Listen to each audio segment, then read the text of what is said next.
How to make infographics in NotebookLM. All right, so the first step is signing into your account. If you do not have an account, go ahead and sign up for NotebookLM using your Google accounts, and make sure you've added sources and you actually have a conversation going with the NotebookLM software. So make sure you have an active conversation.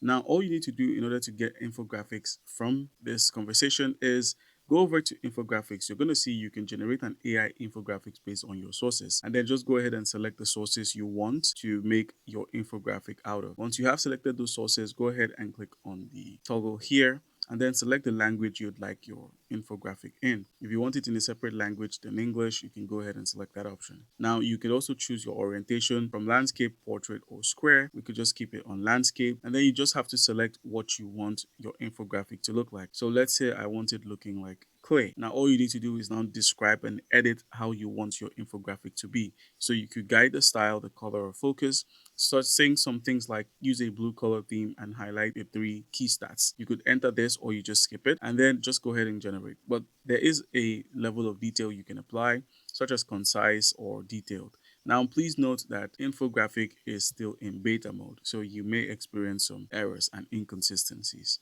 So you may need to generate it a couple of times to get it right.